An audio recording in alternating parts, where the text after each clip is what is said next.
Argentina are the defending World Cup champions. Messi is playing his sixth and final World Cup. The whole world is watching them, but here is something most people do not know. There was a night not that long ago when Argentina almost did not qualify for the World Cup at all. Not almost lost. Almost did not qualify. There is a difference, and it is enormous. The year was 2009. The South American qualifying campaign for the 2010 World Cup was reaching its final stages. Argentina, one of the most famous football nations on the planet, were sitting in fifth place in the qualification table. Fifth. In South America, only 4 teams qualify automatically. Fifth place means a playoff against a team from another continent, and even that is not guaranteed. Let that sink in. Argentina, the country of Messi, Di Maria, Tevez, Higuain, were one bad result away from missing the World Cup entirely. Here is where it gets interesting. The Argentine Football Association panicked. They made a decision that shocked the entire football world. They fired their coach with only 4 matches left in qualifying. 4 matches. Any football manager will tell you that changing the coach that late in a campaign is either genius or desperation. In this case, it was desperation dressed up as genius. The man they called was Diego Maradona. Not a coach with a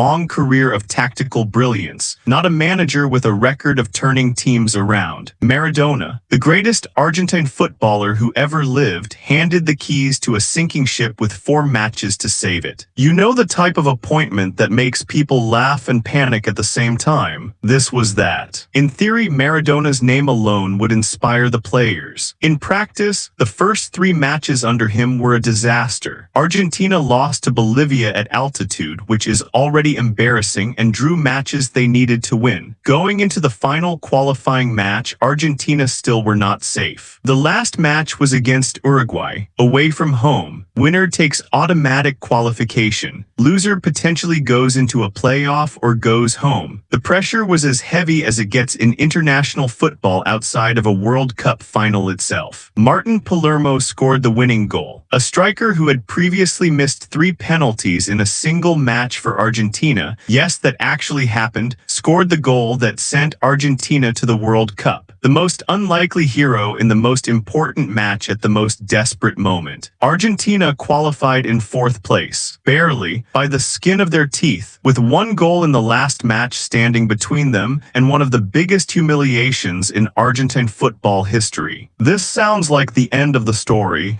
It is not. At the 2010 World Cup in South Africa, Argentina played brilliantly in the group stage. Messi was electric. The team looked like genuine contenders. And then in the quarterfinals, Germany beat them 4-0. The same Argentina that almost did not qualify, knocked out by the same Germany that would later score 7 against Brazil. Whether you like it or not, football has a sense of irony that no scriptwriter could match. But here is the part that makes this story genuinely powerful. The Argentina that almost missed the 2010 World Cup went on to reach the final in 2014, lose it in extra time, and then finally win it all in 2022 in Qatar. That entire journey, all of it, started with 1 goal by an unlikely striker in a qualifying match most people have already forgotten. If Argentina had not qualified in 2009, none of it happens. No 2014 final, no 2022 trophy, no Messi lifting the World Cup, no 6th World Cup in 2026. Every single moment of Argentine football glory in the last 15 years was one result away from never existing. So here is the question worth sitting with. Every great story has a moment where it almost did not happen. Argentina's moment was a qualifier against Uruguay in 2009, and almost nobody remembers it. That is how close greatness always is to disappearing forever. If you want more stories like this, the ones football hopes you forget, subscribe. New video coming tomorrow.